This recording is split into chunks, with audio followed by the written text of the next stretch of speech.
Hey, Husker fans. Welcome back to the Husker Big Red YouTube channel. It's Chris Peterson and Danny Gillette, and we're back because we have some big news that we wanted to bring you. We talked this morning about, the quarterback recruiting, missing on Dylan Raiola and how we wished the Huskers could try to flip Daniel Kaelin. Well, looks like Matt Rule was listening, or we've been wondering what they've been up to. They've been working on Daniel Kaelin because Steve Wiltfong, in the last hour, reported that based on new intel that he's gathered, he's put a flip prediction, a crystal ball for Daniel Kaelin to flip from Missouri to Nebraska with a confidence level of 6.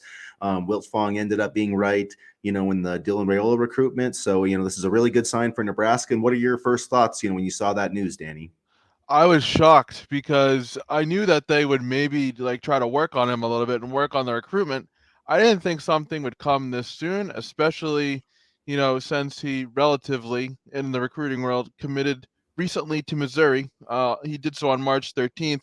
And I mean, this would be a massive flip for Nebraska. You and I were just talking off air about, would this go down as one of Matt Rule's biggest flips? The first one that we had in mind was Malachi Coleman.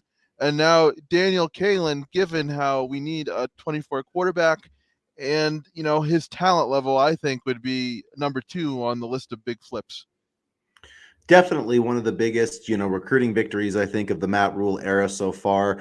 Just yeah, with everything on the line, and as I've said, Daniel Kaelin's number 4 in the state, but if he wasn't from Nebraska, I do think he would be probably a little bit higher rated. I think players from Nebraska just get a little bit underrated because of the geography, and there hasn't been a long history of 4-star players, so that's something that 24/7 does take into account when it ranks players. But look, his scouting report, we touched on it before. He's got a comparison to Kirk Cousins. He's got a really good arm. He plays with Isaiah McMorris and Davon Hall. So I mean, it's possible all three of those guys could be, coming to Nebraska. I mean, Nebraska has been moving upward, trending in a better direction with both of those guys. Garrett McGuire has done a nice job. They're both coming for that June 23rd weekend for official visits.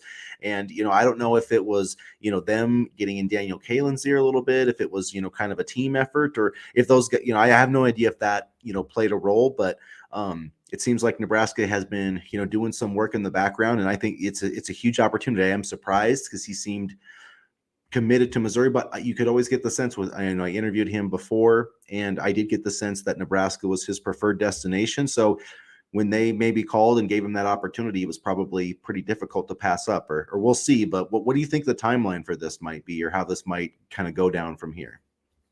Honestly, I could see a commitment within the next week or so because, when you talk about, um, a crystal ball for a player, it usually happens within that week or so if it is committable. And, we mentioned that we didn't hear a lot about a quarterback and they're not doing enough for 24 and we haven't really heard anything. What's going on? Are they completely botching this quarterback cycle for 2024? And I have a feeling this is what they were doing. They were trying to work on Daniel Kaelin. So I think also if Kaelin comes, does that mean Isaiah McMorris and Davon Hall come as well? And that would be a tremendous triple threat for this 2024 class. And I've talked about it on here before. I've always loved Hall, and I really like McMorris. He's a shifty guy that can make things happen after the catch. Both speedy players to go along with a quarterback with a strong arm, and it just seems like the perfect trio to come, kind of energize that 2024 recruiting class. Yeah, it would be a perfect fit, and it could be a perfect situation too. If you have Jeff Sims start for a couple years, Daniel Kaelin can, come onto the roster next year, potentially, have a year of development, and then boom, he's right there to, compete with the starting job with, Harburg or whoever, a potential transfer if they brought in a veteran that had some experience. But this is a guy that I don't think there's any question, like he's got the ability to be a starter. That's why, Missouri recruited him, expected him to probably start in the SEC, at some point down the road. So, I mean, I really feel like this is the kind of guy that, Nebraska's obviously valuing him more than Kamari McClellan, right? Who they haven't offered yet. And I do think that probably that whole time frame had something to do with this, because if Kamari McClellan is coming on June 2nd, for June 4th or whatever for that visit, and if Nebraska offers him, maybe he decides to commit, and then that door pretty much, is probably closed at that point. So it could have been some of that, like, hey, Daniel, we're trying to see, what your interest is. Your offer is still, valid. We want you. We have some other quarterbacks coming in though. And so maybe it was that time frame that kind of pushed up that decision. And, with the other two guys on his team, taking these visits, maybe it was just a combination of those factors. And who knows, at the end of the day, I don't know how upset he can be at Nebraska for trying to go after Dylan Raiola. Like I said, maybe they should have tried to recruit both of them a little bit more, whatever. But, it's clear that they think that Daniel Kaelin is a good player. They've always thought that. And you have to give a lot of credit to Matt Rule. And here's another thing, too, about Matt Rule. Anytime it seems like there's any type of negative type of recruiting stuff that happens, whether Malachi Coleman was a great example, everyone thought he was going to Colorado, and then boom, Matt Rule meets with him and that got that turned around.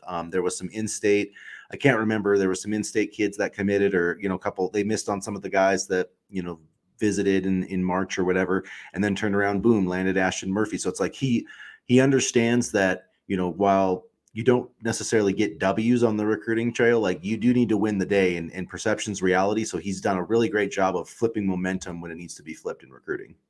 And it seems like whenever we lose a recruiting battle, he's always working behind the scenes on something else, right? And Yeah. I think that's real important as well. I mean, I think as much as we wanted to point to that, March visit weekend when we had what, like 30 something kids on campus, I think that was just, a baseline visit to see the campus, to show these kids what the coaching staff is like, and then they could make their decision based off of there. And I think getting a quarterback like Kaelin and kind of reasserting themselves in this recruiting process, shows me that they're not going to give up until the end. Just because he's committed to Missouri, doesn't mean that they're going to stop recruiting him. And some may say, "Oh, well, you shouldn't. That's their job." Well, Frost and Company didn't do that. They didn't even try for some of these recruits. And so I hate to keep bringing up Frost, but it's just a testament to this coaching staff's work ethic, and also, I think, a testament to some of the recruiters on the staff. You mentioned Garrett McGuire. I think he's a very underrated recruiter. And then you look at also the type of college football world we're living in now, peer recruiting.